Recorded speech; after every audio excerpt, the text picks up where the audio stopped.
This was a cold and calculated murder.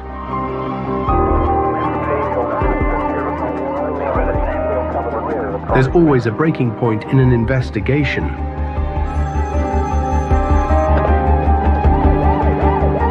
The timeline of events didn't add up.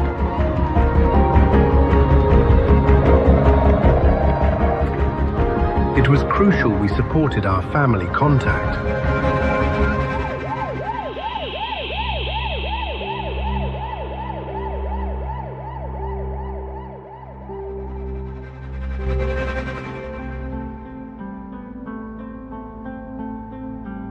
The house was like an inferno.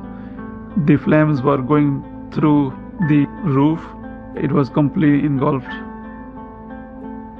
If I'm being honest, we probably weren't prepared for the enormity of what we had to deal with. 5 sisters perished in the fire. The saddest thing is when me and Christine went to dress the coffins on behalf of the family. I'll never forget that.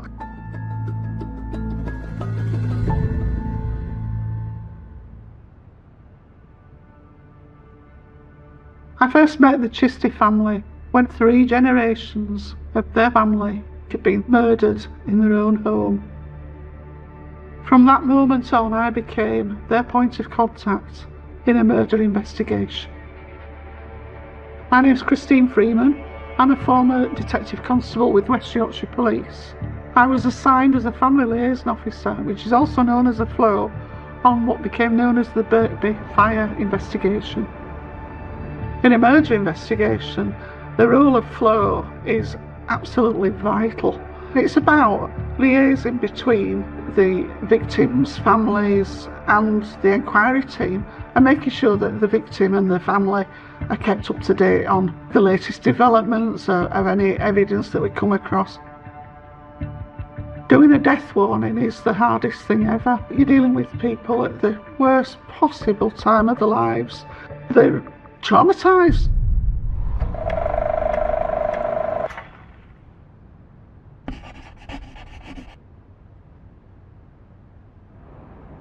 Shortly after 2 o'clock, I get a call from Force Control.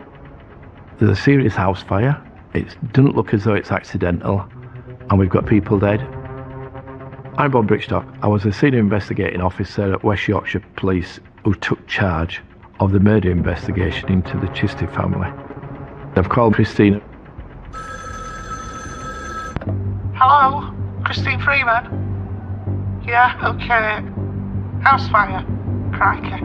I'll get to the station as soon as I can. I was in bed and received a phone call from the deputy SIO saying that a fatal fire had occurred in the Birkby area of Huddersfield. The role of a FLO is extremely important. It's the first point of contact. This is the people that are going to be with the family, supporting the family in every which way, right through, hopefully, to the end trial to a person's convicted. I went into the CID office and I attended a briefing. We were told that the fire was really fierce. There were several children that had not escaped the fire. We don't know who's critically injured or who's actually passed away at this moment in time.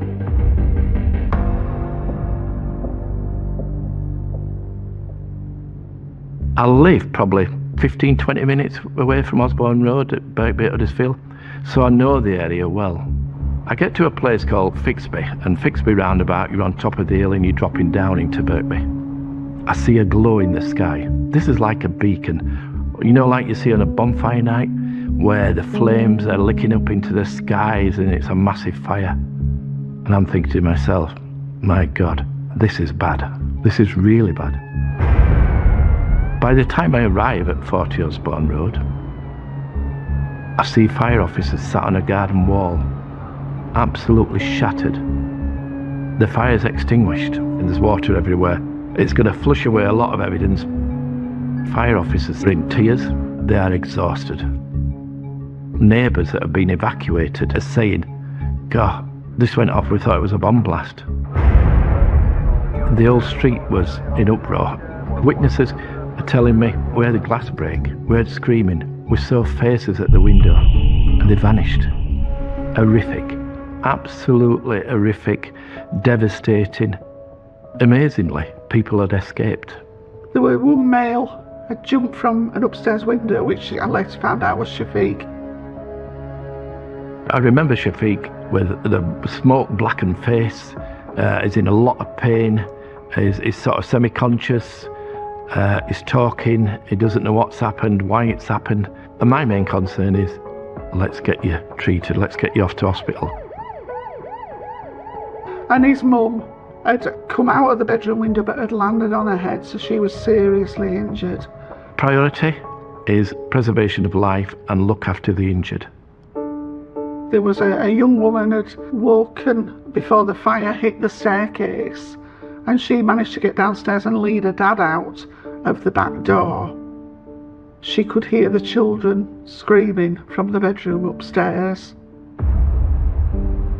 My actions were to go to the hospital to speak to the daughter, who we now know is Siddiqa, who had come down the staircase.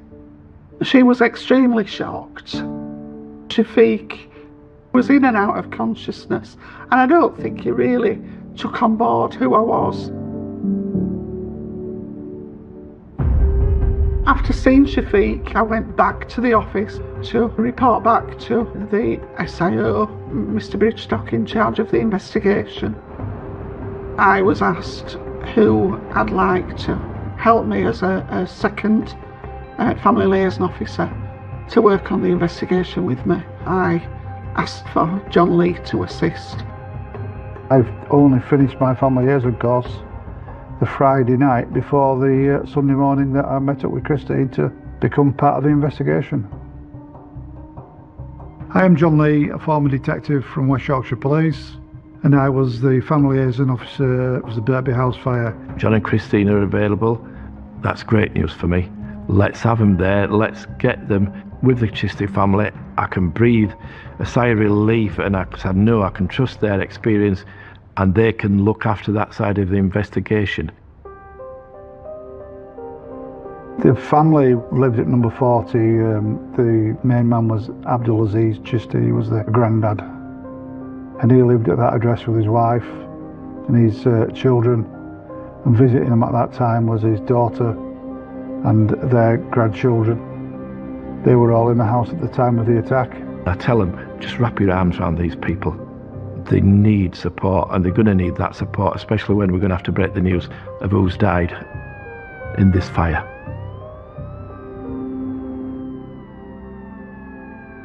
It was the last day of football season, and there were extended highlights on telly, and my brother Atiq, he was there in my bedroom till quite late. My name is Mohammed Shafiq, and I'm a victim and one of the surviving members of the Chishti family from the Birkby house fire. My sister and nieces, they used to wake till late and spend time as much as they could, because they didn't have long to go before they went back to Pakistan. We went to sleep around half 12, 1 o'clock. My mom, she was sleeping in the same bedroom as myself. She heard some noises, and that was from the breaking of the glass. And there was smoke in the bedroom. I could see some flames from the floorboards. As I opened the bedroom door, there were flames outside. So we ran towards the bedroom window, opened the window. I jumped from the window. My mom, she was in her 50s and had severe back problems. She couldn't jump properly. She fell on some concrete slabs and had brain hemorrhage from the fall. The house was like an inferno. The flames were going through the roof. It was completely engulfed. My younger brother, he was trying to break the glass of his bedroom. We saw him falling from the window to the floor. My sister and nieces, they were in the bedroom behind. and we don't know what happened in that room. We were helpless, we couldn't do anything. I was in excruciating pain, and I was in my night clothes, in a vest, and my arms were bare, and some of my skin from my arm and my hand came off, and there was a breeze blowing, and it was making my pain so bad that I was struggling to stand.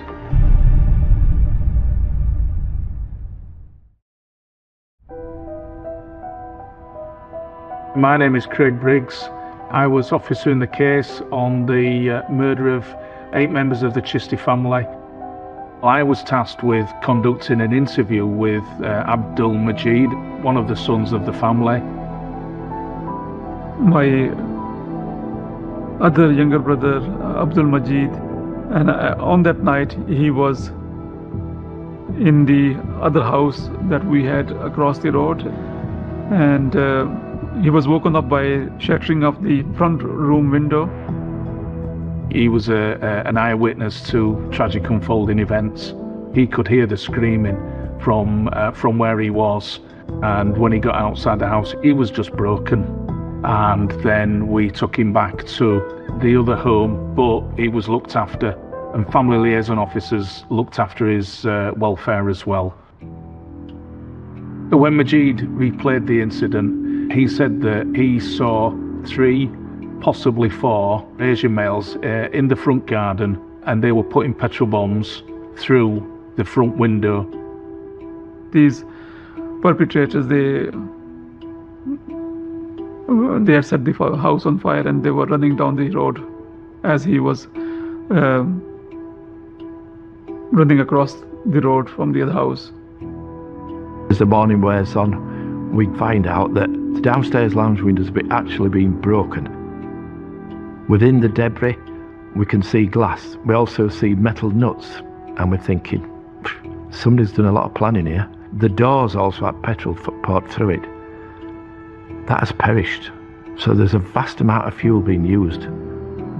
I've dealt with fires before, more or less like we see when you've seen a gas explosion.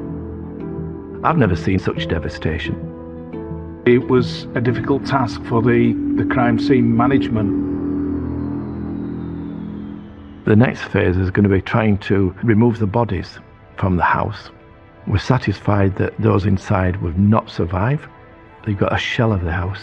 You can still smell petrol in the air. The actual process of recovering the deceased from the property was going to take some time, because it had to be done under sort of scientific circumstances to try and preserve evidence. Inside the house, as it starts to cool down, there is no staircase. We're not going to go walking across the floor, because structurally, is it safe? As the hours progress and daylight comes, we can get up the stairs to the ladder with our coverall suits on and be told where the bodies are. It's about removing those bodies carefully, with dignity. We have a tent outside, and bodies will be brought out independently into the tent first before they are taken away by ambulance to the safety of the mortuary. In my opinion, there was no way that we could subject the survivors to the ordeal of identifying the deceased. They were so badly burnt. The autopsies give you the severity of the deaths, the reason for the death, what caused the death. You have to have a cause of death for the court. How did these people die? And they were either burnt or asphyxiated. And on these circumstances, they also use the dental records and comparing them to 100% clarify the identification of the victims. People that died in the house, unfortunately, was his daughter, his son, and 5 grandchildren. Mr. Chisty's wife, who jumped out the window and unfortunately died later in hospital.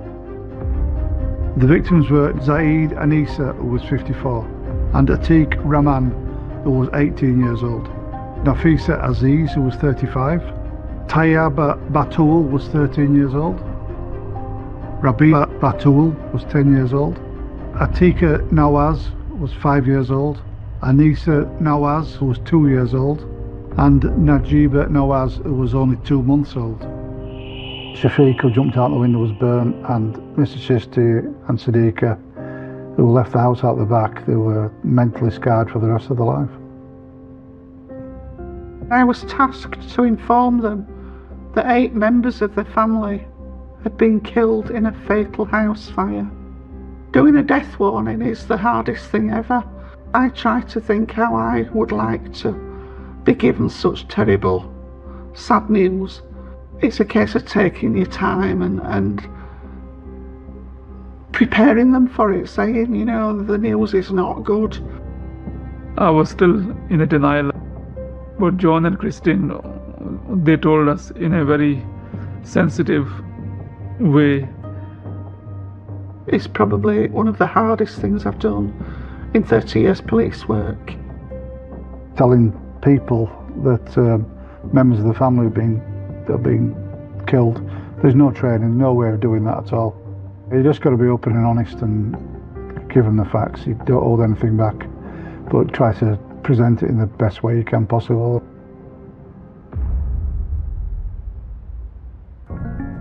There was a lot of investigation work still being conducted at the scene. Search has been conducted, forensic samples being obtained.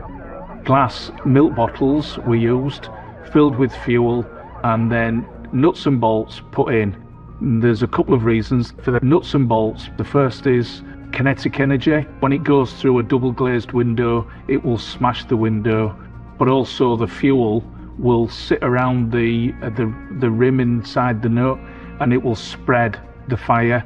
So when they were thrown through, the fire sort of spread through that living room. They just put the nuts in and then filled them with fuel, and then they had a rag at the top. Basically homemade Molotov cocktails that they threw through the bay window of the house. A petrol canister was located probably about, I'd say about 200 metres from the address, down an alleyway. And I'm thinking to myself, thank you, God. Let this be, you know, is it connected? Is it going to help me?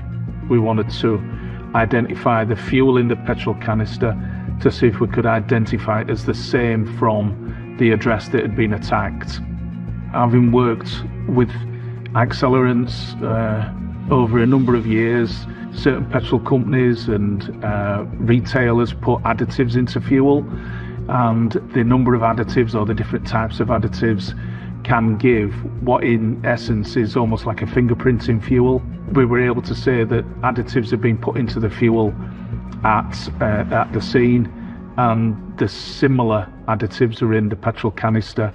Though there was a lot of work to do in order to establish that, that's basically how we were able to say that that fuel had a link with the scene. There was a lot of work in relation to motor vehicles and obtaining petrol samples from petrol stations around sort of the Birkby area. We were trying to secure where the fuel was had been obtained.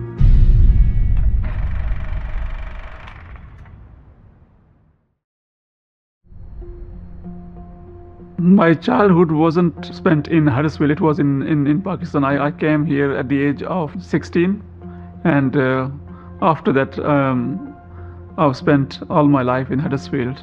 We lived in an area where there were other families from Pakistan, and we got on well with each other as well as our English neighbors. The house where we lived was a standard 3-bedroom terraced house where my family, my mom, dad, and 3 of my other siblings, we lived in that house. My mother, she mainly stayed in the house and looked after us. She did all the house things.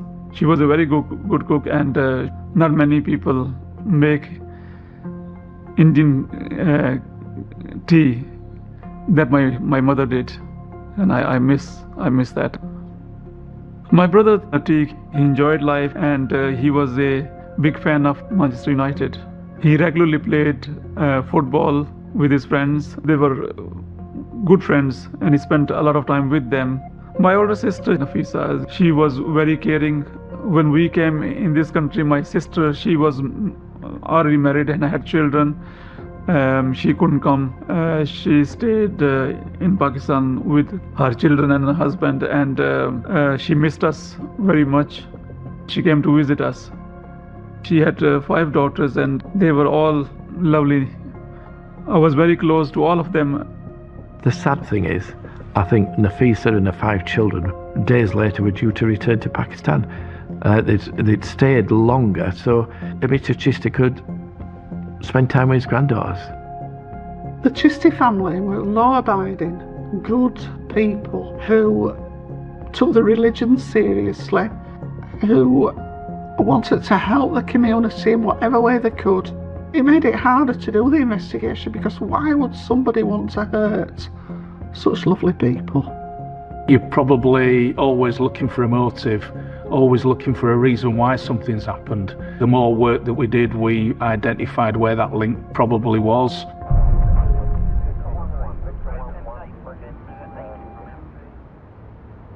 That morning I make an appeal at the bottom of the street. I'm appealing for witnesses, evidence, for them to come forward. Anybody with any information to come forward. And what we do know from inquiries, from witnesses, there was a car prior to this, in the early hours, driving up and down Osborne Road. They were wrecking the place, waiting until people went to bed, waiting until the lights went out. So they know the house is occupied. We're getting to find out this is a really planned, evil attack on the Chisty family. The investigation process continued at all times whilst we were family liaison officers. We were getting as much information as we could from the family. Shafiq told us about a young man had visited the house, wanted to speak to Atiq, and veiled threats were made. He looked angry. He used the words, "You don't know what kind of people we are," threatening. I called Atiq downstairs. I said, "Someone is here asking for you. Do you know this person?" And Atiq, he said, "No, I don't know anything about that." The fact that the young man was driving a black BMW, which was left-hand drive, certainly helped in his identification. The person who visited the Chisty family home was a young man called Shahid Mohammed. I'd had dealings with Shahid Mohammed previously. You could tell he thought a lot of himself. So we're making headways into this investigation because these people need catching, and quickly. I get 2 sets of fingerprints on that petrol can. One is a lad called Nasir Hussain, and the other is Shakil Shazad, both mid-20s. And we get information about a pair of surgical gloves that have been dumped about a mile from the scene. And on the gloves, Nasir Hussain's fingerprints are on those. We had CCTV from McDonald's. The next day, we know that they went there and they were talking about what they'd done. But the investigation team at that early stage identified offenders. We start doing raids on houses. And certain people were arrested. The main suspects in this were Shahid Mohammed, Shahid Iqbal, Shakil Shazad and Nazar Hussain. So we've got 36 hours with the people we got in custody. Between the 35th and the 36th hour, we can go to Magistrates Court and apply for up to a further 72 hours. We're not releasing these, we know they're involved. 8 people have been murdered and we're getting a silence. From those arrested, it's no reply. You know, they don't want to know. I was involved in interviews and involved in the interview with Shahid Mohammed. Shahid Mohammed's demeanour, calm and arrogant. He made no comment to all the questions in the interviews. And as a result of this occasion, they didn't meet the threshold for a charge. One is granted bail, Shahid Mohammed. Sadly, about an hour later, we have evidence to connect him to the crimes. We were starting to look at the petrol evidence From his home address, we recovered some footwear that smelled strongly of accelerants. And it matches petrol at the scene. Shahid Mohammed couldn't be found, couldn't be located. Inquiries were conducted throughout the UK, and the belief was that he'd got a flight out of the country. He's on the run, and he's gone. The funeral was held on the 6th of July 2002 at Huddersfield Town Football Stadium. There was a crowd of thousands. There was an awful lot of police officers attended, fire brigade, who had all been badly affected by this tragedy. This was a crime against the community. By the time it came to organising the funeral, the family were still emotionally affected, traumatised. Trying to think straight when you're under such great trauma is difficult. John and I took it upon ourselves to try and help with the organisation of the funeral.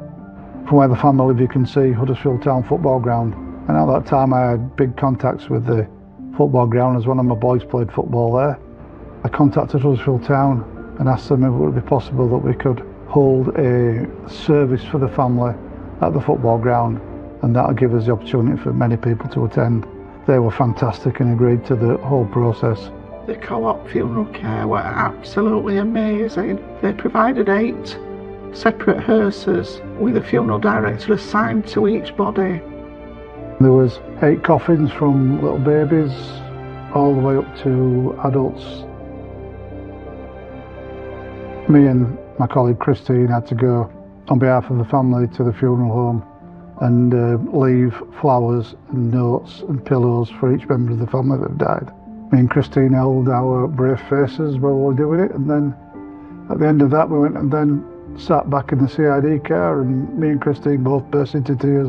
And talked things through, because we were support for each other, and I think that's it's vitally important that you work in pairs so that you've got that support.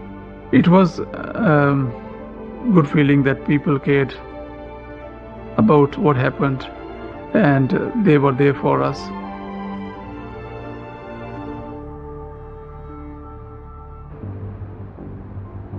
I'm looking for why has this house been targeted. Shafiq's younger brother, Atiq Raymond, is 18. He goes to the same college as a lad called Saud, who was going out with a girl called Shahida. There was no real link between the Chisti family and the attackers, but what there was, Atiq was friends with a young man called Saud Pervez. Saud was going out with Shahid Mohammed's sister. Shahid Mohammed's family didn't approve of it because they were young. I think she was 17 at the time and he was 18. They wanted her to have more education too early, for her to be in a relationship and to get married. Also, they were different caste, possibly that was another factor. Saud and Shahida, going back to October 2001, had fled up to Newcastle. Her brother didn't like this, so him and his friends, Shahid Mohammed, Shahid Iqbal, his gang, if you like, if you want to call them that, go up to Newcastle, drag them back. And when I say drag them back, they kidnap them.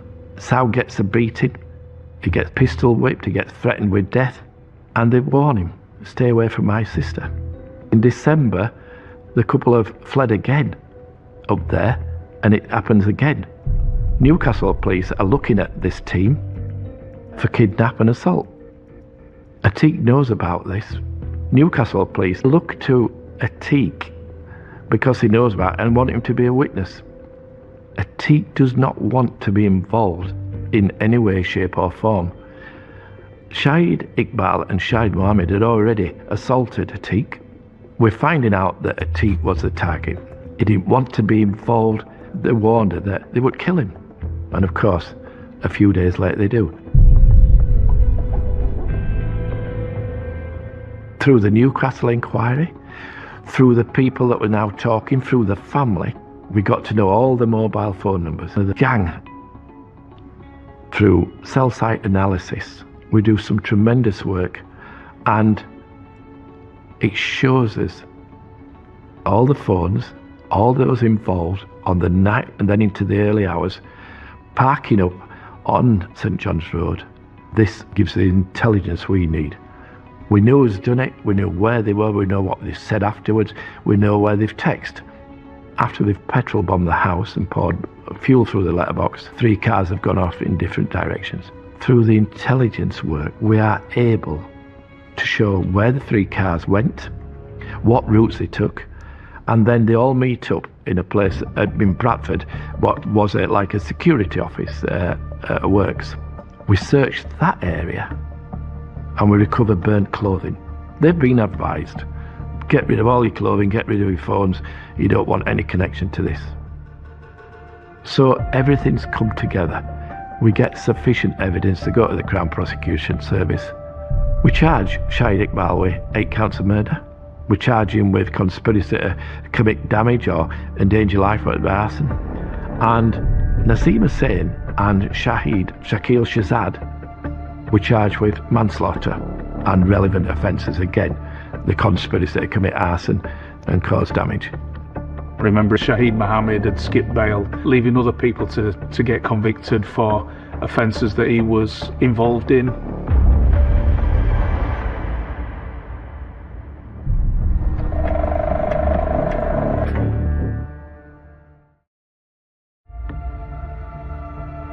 The trial started in July 2003.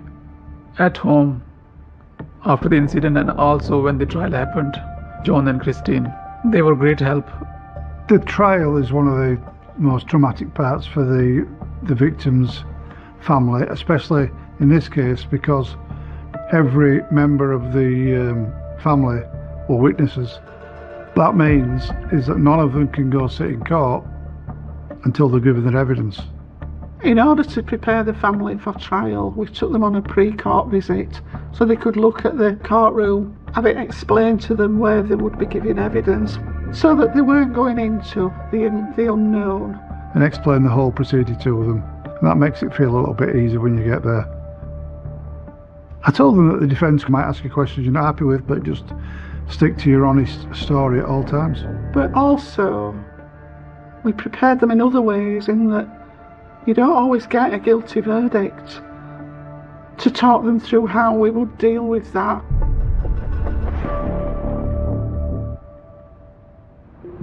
I'm out with them every bit of the day. During the trial, I remember me and Christine picking them up in a big transit van and transporting them to court every day. Their attitude was brilliant. Between myself and John, one of us would always be with both parts of the family, the one that had given their evidence and the one that were waiting to give their evidence. As far as the family liaison role goes, you're not just dipping in and out, you're there at all times. It's never easy for witnesses and family of the deceased to sit, give evidence and look at the suspects. They stuck to the facts and they were able to stand up there and face the people that had done these awful things to them. When the jury went out to deliberate, we all went bound to the family room. It's such a nail-biting situation when you're waiting for the jury to come back. That was one of the worst times ever, waiting for the jury to come back with a verdict. Feeling nervous, wondering what's taking so long. The suspects were all found guilty of various charges.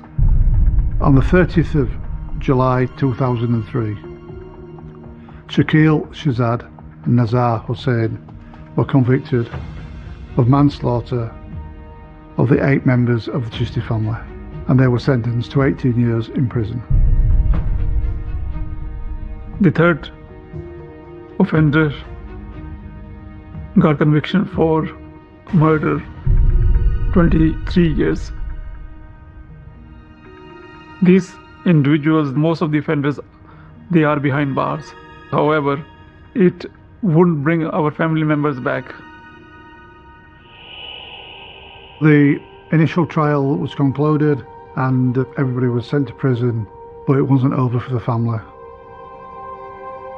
So the investigation was trying to trace Shahid Mohammed. This took a long time. In 2011, I actually retired as a police officer. I'd retired in 2013, but we kept in touch. The search for Shahid Mohammed was still ongoing, and I was still in contact with the family. We kept contact at all time. Shahid Mohammed was still outstanding. There was anecdotal intelligence as to where he could be, but the process of trying to identify where he was proving very difficult.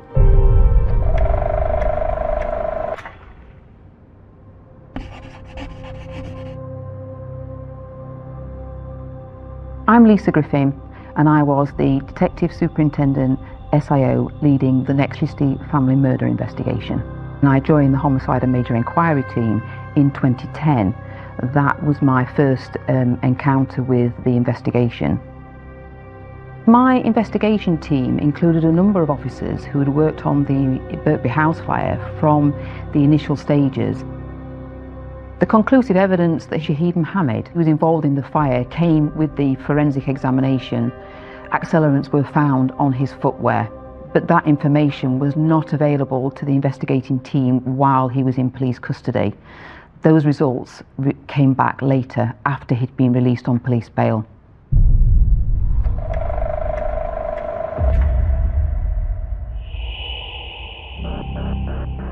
It was 2013, and we were going to approach the 10th anniversary, and it seemed an appropriate time to do an appeal to the public. I held a press conference with the family. I invited in the media, and we covered it as widely as we possibly could to make an appeal to the public.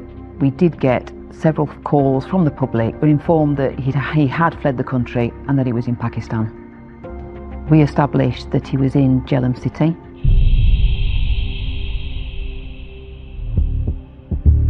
We wanted him to be extradited to the UK so that he would face trial in a British court of law and be sentenced in accordance with UK law. We worked closely with my counterpart, an SIO within Pakistan. Only a limited number of my investigation team were aware that we were deploying to Pakistan. We didn't want any risk of the offender being alerted to our presence within Pakistan and of the arrest inquiries being undertaken.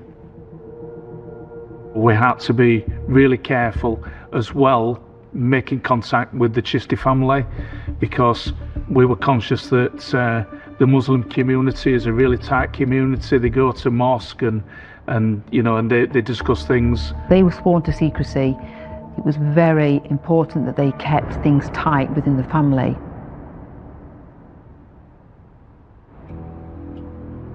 The team I sent to Pakistan were the core elements of my investigation team, and they were trustworthy and reliable.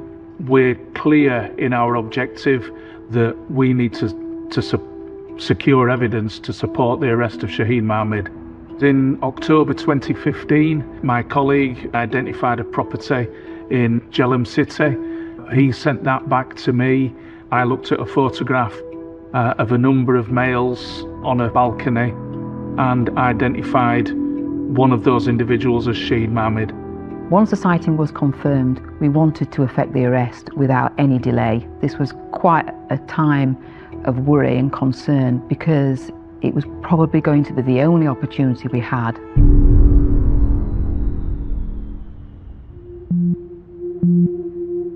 The arrest was rapid. The officers were able to gain entry to the premise, and Shahid Mohammed was caught very much off guard and very much surprised by their presence.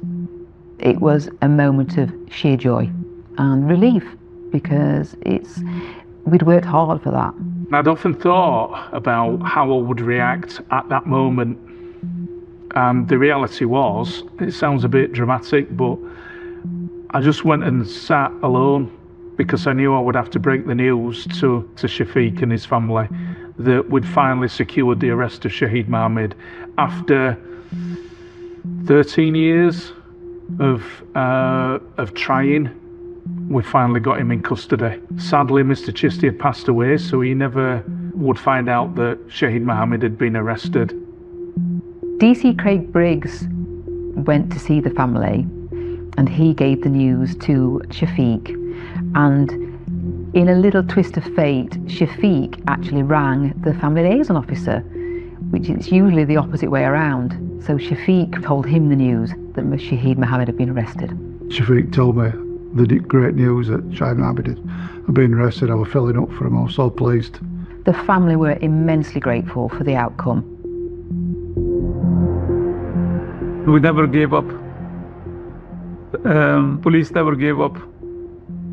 They continued with their investigation, and finally they brought him over. They put their wholehearted trust in us, and in return we were able to celebrate the success of the outcome with them. And from that point onwards, the role again commenced, back with the job. Usually the investigations last between, 6 to 12 months. The Birkby House fire ones lasted, for me, 23 years.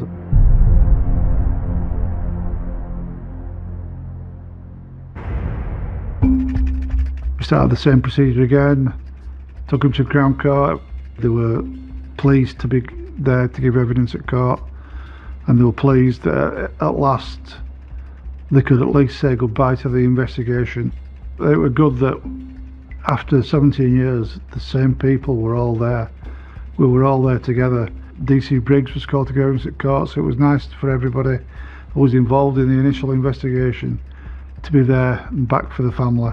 I was called to give evidence at the trial of Shahid Mohammed. It was quite satisfying to see him facing justice finally. It was hard to remember everything that you'd done 17 years previously, but I felt a great duty to the Chisty family to make sure that I got it right, to make sure that this man wasn't going anywhere other than to prison. The jury went out to deliberate, and we were all sat with the family thinking, come on, because the quicker the jury are back, the better. And we were all waiting for the conviction. It was electric.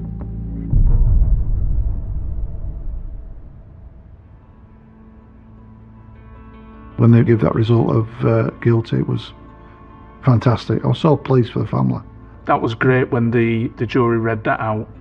I remember just feeling very emotional, thinking or realising this is the end of a long, long road. The judge gave his sentencing.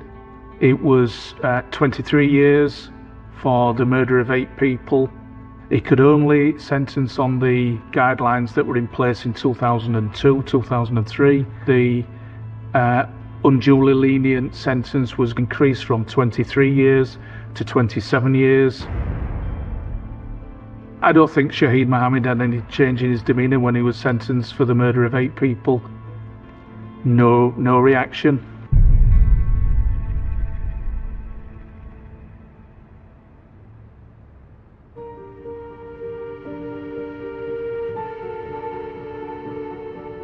Still can't comprehend that this happened to our family over trivial things which were between 2 other individuals or families.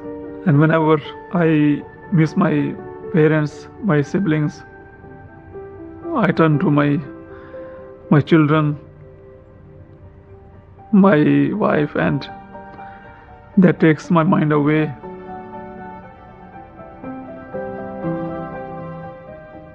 Hey, bless you. Lovely to see you. Good to see you too. Are you well, buddy? Shafiq, the first time I met you was when we came to see you in hospital when you were in Manchester. I don't even think you were aware that we were there. No. But you were in a bad way. I was, I think, unconscious most of the time. 8 people lost their lives in this horrendous, unnecessary and evil attack. You've been incredible, Shafiq. And that was very tough. I know. Last time I spoke to people there. It's never going to be easy. Never will be. But you've been incredible all the way through. Dealing with such a horrific investigation is hard for anybody. Look at how far you've come though, look at you now. Got your own babies. Babies that are not so babies. And that's what keeps me going. Yeah. The family, a new family, and children. Yeah. In this case, because it was such an horrific offence, and because the investigation lasted for nearly 20 years, you tend to live the investigation. Being a family liaison officer is one of the best jobs ever in the police, because you are in such a privileged position to get to know people at their worst and hopefully to see them come out the other end on the road to recovery and learning to live with a new form of normal. I can't thank you enough.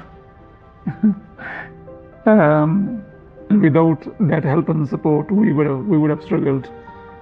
The Chisties are very, very special, and they'll always be special to me.